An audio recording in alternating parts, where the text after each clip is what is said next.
¿Cuánta responsabilidad hay en un profesor respecto al mejoramiento de la enseñanza, de la educación en nuestro país? Que es un tema que hemos estado discutiendo ya no solo por años, por décadas, y en varias oportunidades también aquí en el propio programa hemos tratado de analizar esta situación y de la importancia que tiene un maestro en en este proceso que evidentemente en los últimos años ha estado cuestionado. Por eso queremos analizar lo que está ocurriendo en el interior del Ministerio de Educación a través de justamente un mejoramiento de las remuneraciones de los maestros, de los profesores, pero a través también de un mejoramiento en los resultados que ellos están obteniendo dentro de su desarrollo como profesores, tanto en las evaluaciones como en la experiencia que pueden tener. Por eso hemos invitado en esta oportunidad a Jaime Beas, que ya estaba en alguna oportunidad anterior. Gracias, Jaime, por estar con nosotros. Él es director del Centro de Perfeccionamiento Docente del Ministerio de Educación de nuestro país. Gracias, bienvenido. No, Juan Osvaldo, muchas gracias por la invitación. Sabemos que anda recorriendo la región, que estuvo en Chaitén, ha estado acá, va a seguir por esta semana, ¿no? Así es, estuvimos en la mañana en Chaitén, reunidos con los profesores de la provincia de Palena, en una conversación muy agradable. Además, quiero contarles que también estuvieron los alcaldes electos, ¿no?, de la provincia. Estuvimos también conversando con ellos porque ellos van a tener una importante responsabilidad a la hora de implementar esta ley, la ley 20.903, que entró en vigencia en abril del presente año, y por lo tanto su participación hoy día en la mañana en Chaitén fue muy interesante a propósito de que ellos conocieran los contenidos que forman parte de esta ley de desarrollo docente. Ahora, esta ley de desarrollo docente, y lo conversamos fuera de cámara, involucra también un encasillamiento de los profesores, en el fondo ubicarlos dentro de un espacio para determinar sus capacidades, y eso va a determinar también a futuro sus remuneraciones, ¿verdad? Si tienen una mejoría en sus sueldos, de acuerdo a cómo están encasillados. Así es, la ley por eso se denomina ley que crea el sistema de desarrollo profesional docente. Dos palabras: desarrollo profesional. Importante aquello porque la docencia, cuando uno ejerce docencia, la hace haciendo docencia. Este juego de palabras que quiero decir es que es muy importante que un docente sea bien formado en la universidad que lo forma como profesor. Pero también es muy importante el ejercicio profesional. Los profesores y las educadoras van construyendo una expertise profesional y pedagógica a lo largo del ejercicio. No da lo mismo un docente en los primeros pasos, los primeros años de ejercicio, a un docente ya con más de 10 años de ejercicio. Adquiere un cierto, comillas, oficio, una expertise, una autonomía pedagógica. Entonces, por esa razón, la ley habla de un sistema de desarrollo docente en donde reconoce que en la medida en que yo voy adquiriendo esta experiencia en el ejercicio, me voy haciendo más experto como formador de nuestras futuras generaciones. Por eso la ley dice sistema de desarrollo. Y ordena este sistema en lo que hemos denominado, y la ley denomina, 5 tramos de desarrollo profesional docente. 3 que son de carácter obligatorio, 2 que son de carácter voluntario. A saber, tramo inicial para los docentes que están recién ingresando, temprano y avanzado. Estos son los 3 tramos obligatorios, Juan Osvaldo, siendo el tramo avanzado el tramo esperado. Todos esperamos que nuestros docentes lleguen prontamente a ese tramo.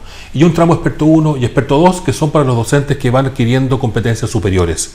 Y este trabajo, a lo largo de su desarrollo profesional, ordenado en estas categorías, en estas etapas de desarrollo más bien, suponen remuneraciones asociadas. En promedio, las remuneraciones van a crecer a contar de julio del próximo año en cerca de un 30% para los docentes que ya están encasillados, que ya lo hicimos en agosto del presente año. Importante que este encasillamiento de los distintos tramos, que preferimos hablar nosotros de asimilación a un tramo de desarrollo profesional, supuso los instrumentos de evaluación que los docentes ya habían rendido, toda vez que la pedagogía, todos estamos de acuerdo y todos reconocemos que para hacer un buen ejercicio docente uno tiene que tener una buena práctica pedagógica en el aula, pero también tiene que tener un buen dominio de los contenidos disciplinares que enseña. Y por lo tanto, el sistema de desarrollo docente crea 2 instrumentos para reconocer aquello: un portafolio que tiene que ver con la práctica pedagógica en aula y una prueba que tiene que ver con el dominio de los conocimientos disciplinarios. En mi caso, soy profesor de historia. La pregunta es: ¿yo domino bien los contenidos históricos que enseño? Es la pregunta que se hace a todas las disciplinas, a todas las asignaturas. Por lo tanto, este sistema de desarrollo docente no reconoce este desarrollo, y los docentes tienen una expectativa de progreso.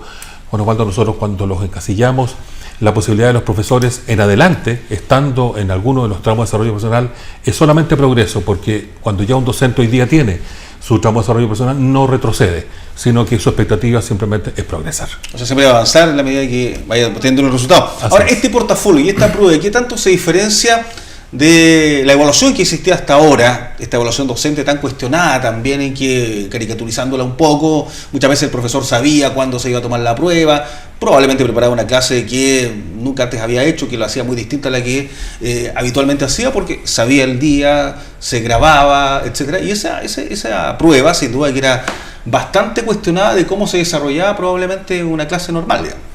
Mira, el sistema de desarrollo docente va a utilizar dos instrumentos de apreciación. Uno que es el portafolio, que es el que tú indicas, que ha sido materia de controversia, pero ojo que el portafolio fue evaluado internacionalmente en el año 2012 por la OECD.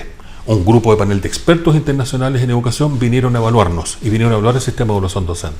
Este portafolio, que ha sido materia de controversia, sin duda, fue evaluado por los expertos internacionales de muy buena manera. Ahora, este portafolio, ¿qué novedad tiene? Porque se usa para el reconocimiento profesional. En este caso, se le ha agregado un módulo tercero. Tiene dos módulos, la parte escrita, la parte filmada, que es la que tú indicas. Mira, pudiera haber una cierta teatralización de parte del docente en esos 45 minutos que se filman, pero queremos decir que desde el año 2003 a la fecha que usamos el portafolio y la filmación de clase, la comillas teatralización, en realidad, al final del día, Juan Osvaldo, cuando pasan 5 o 10 minutos de clase, los niños se comportan como son los niños. No, es muy difícil que esto ocurra, una teatralización durante 45 minutos. Y por lo demás, si la misma existiera, eso en el proceso de evaluación es sancionado, ¿no? Por lo tanto, innumerables filmaciones de clase que tenemos hoy día son bastante fieles de la práctica de enseñanza, porque además se correlaciona con la práctica escrita, para decir cómo planifico, cómo reflexiono de los instrumentos de evaluación que apliqué en esa clase, qué cambios hice desde el punto de vista pedagógico. Todo eso correlacionado en más de 8 dimensiones son las que permiten emitir un juicio evaluativo. Y ese portafolio hoy día tiene una novedad, porque tiene un módulo tercero. Parte escrita módulo 1, filmación de clase módulo 2, y ahora viene un módulo tercero que estamos hoy día instalando en el portafolio. Más de 22.000 docentes en Chile hoy día están siendo evaluados en todo el territorio nacional. Eso no es un dato menor, porque lo que pasaba anteriormente es que no más de 11.000 docentes se evaluaban al año, hoy día hay 22.000. Por lo tanto, lo cual demuestra la cultura evaluativa de nuestros docentes, ¿no? Yo quiero ahí decirlo claramente. Una cosa son las opiniones públicas legítimas, pero otra cosa son los datos duros. Y los datos duros indican que los docentes crecientemente cada día se evalúan y con bastante gusto, y también el sistema ha ido evolucionando de manera tal aumenta la cantidad de profesores evaluados. Así es. Eso es un dato súper concreto a este año. Y hemos agregado un módulo tercero, que es el que aprecia el trabajo colaborativo del docente fuera del aula, pero en la escuela. ¿A quién nos referimos? Por ejemplo, un docente que es jefe del departamento de inglés o de matemática de su establecimiento educacional, eso tiene un reconocimiento. Un grupo de docentes que, por ejemplo, han producido una guía didáctica, ¿no?, de enseñanza, tiene reconocimiento.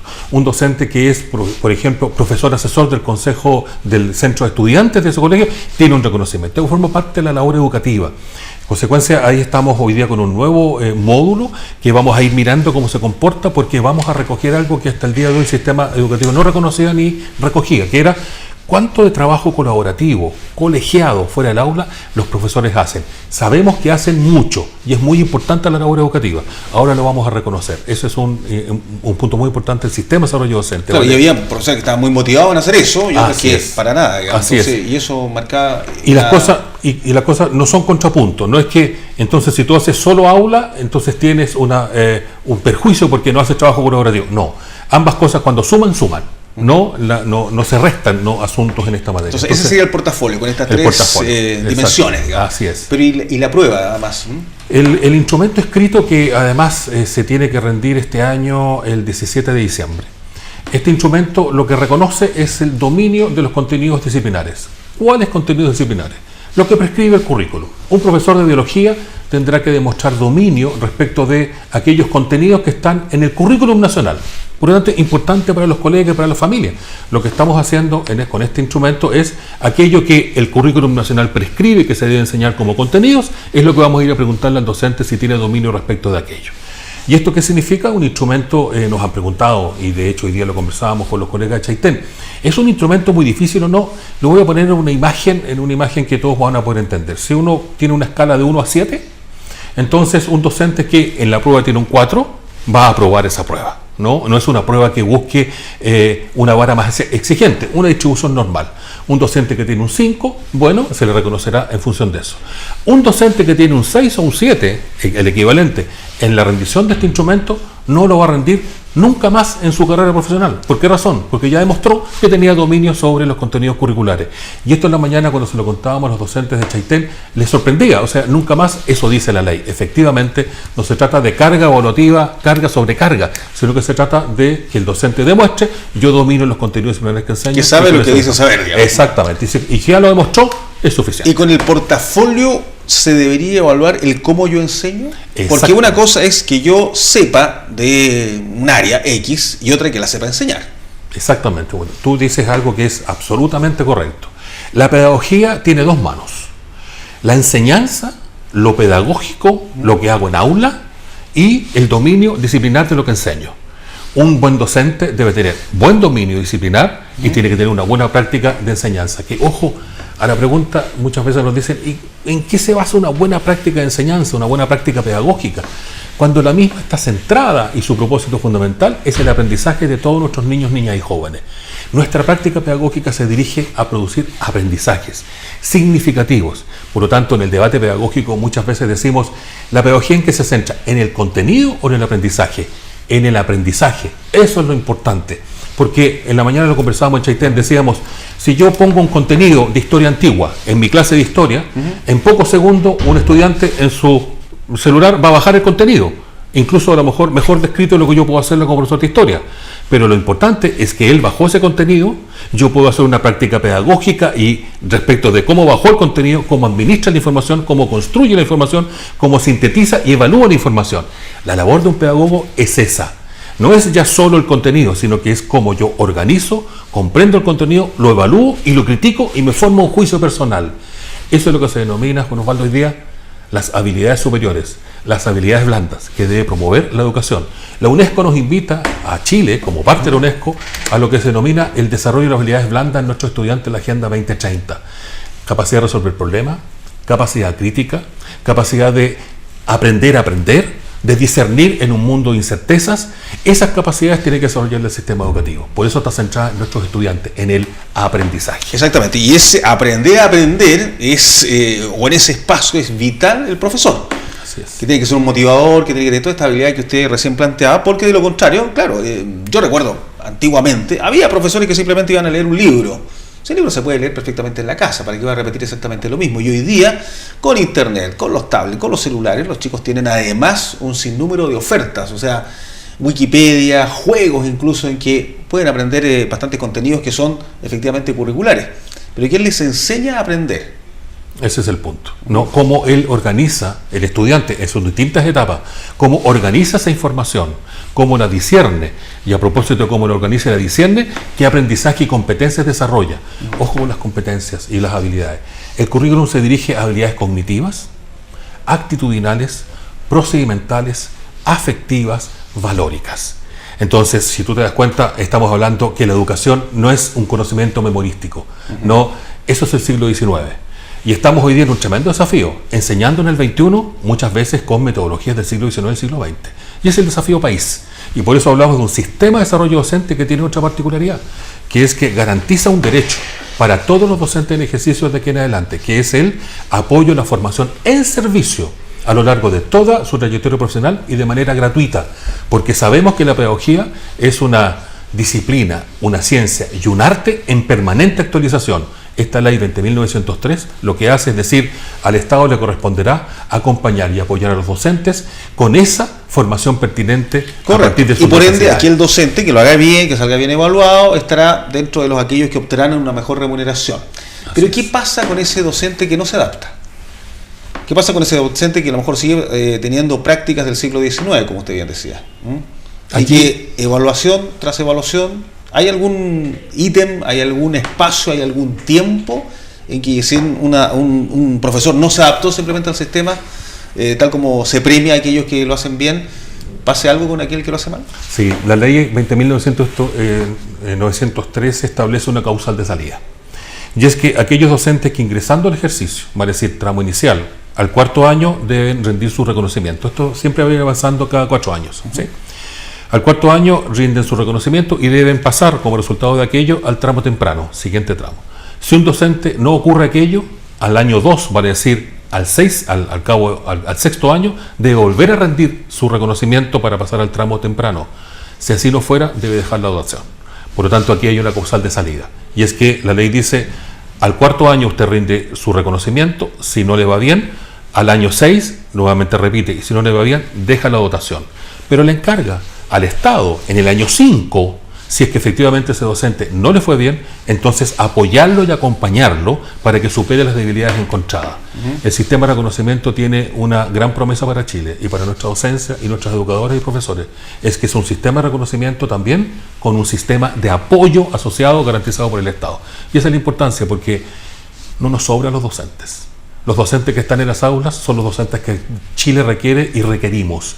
Y por eso los vamos a apoyar. Sin duda, la causal de salida que ya indico establece una condición, pero nuestros docentes que están en Chile, y hoy día estuve con los de Chaitén y mañana vamos a estar con los de acá de Puerto Montt, nuestros docentes están haciendo una tremenda labor en Chile, una tremenda labor. En aquellos espacios en donde más se les necesita, ahí están. Y lo que la responsabilidad hoy día nuestra es, como Estado, acompañarlos allí donde ellos están. Eso le preguntaría, como para ir cerrando, imagino que muchos tienen que adaptarse a este nuevo sistema. Este es un sistema que está partiendo, donde claro, hay una evaluación que tiene algunos elementos nuevos y que tiene estas modificaciones en la ley también. ¿Cómo se adaptan ellos en este proceso? Bajo una concepción y una tranquilidad. El sistema reconoce el desempeño y reconoce el dominio, y lo que hace es que ese dominio y ese desempeño no solamente sea reconocido, sino que también sea acompañado y los docentes puedan también, entonces, a propósito del apoyo, desarrollar aquello en lo cual tengo que mejorar mi desempeño profesional y mi desempeño pedagógico. Voy a usar un solo ejemplo a propósito de que muchas veces se dice juicios que no nos gustan respecto a la docencia. No nos gustan. Porque cuando un docente está allí y hay que ir a acompañarlo. Voy a usar un ejemplo. Los docentes de educación general básica, ellos son de general básica, por lo tanto ellos imparten enseñanza en todas las asignaturas. Entonces, en matemática, en lenguaje, en ciencias naturales, historia, educación física, música, inglés en algunos casos. La pregunta es, ¿los docentes son formados suficientemente en la formación inicial en un dominio experto en todas las asignaturas? Nos indica la evidencia que no es así. ¿Cuántos semestres tiene un docente de educación general básica de matemáticas para la asignatura matemática o de lenguaje, de educación general básica durante su trayectoria formativa? 1 año. Y por lo tanto, el acompañamiento para el desarrollo ulterior del dominio de esos conocimientos es responsabilidad del Estado y también es responsabilidad del establecimiento educacional, que es no menor el acompañamiento que puede hacer. Recordar que en Chile tenemos la subvención escolar preferencial desde el año 2008. Esta financia, entre otras cosas, formación docente en servicio. Ahí hay recursos que hoy día los sostenedores tienen. Son muy importantes recursos. Son muchos recursos. Pero no se utilizan en eso. Ese es el punto. Que hoy día la ley va a orientar a que sean utilizados en esta finalidad, que es la actualización permanente de nuestros profesores. Es un profesor de educación general básica, para entender el tema, debería aprender más que especificar o especializar a otros docentes en áreas específicas dentro de lo que es la educación básica. Ambas cosas. Nosotros, el currículum de matemática está... El profesor de inglés debería ser profesor de inglés, simplemente. Eso, por ejemplo, así es, eso siempre es deseable, y que tengamos especialistas cada día más en nuestras aulas, ¿no? Porque efectivamente de quinto a octavo las asignaturas se amplían y hace que tengamos presencia, en la necesidad de presencia de docentes más especializados. Por eso existe un sistema que el CPIP administra, que es de postítulos de mención, en donde especializamos a los docentes de educación general básica en una asignatura o nivel de enseñanza. Hoy día en Chile tenemos más de 45 postítulos que estamos administrando, en donde más de 30 profesores alumnos, en cada uno de ellos se especializa en matemáticas, en lenguajes, etc. Entonces esto es un todo continuo, porque además...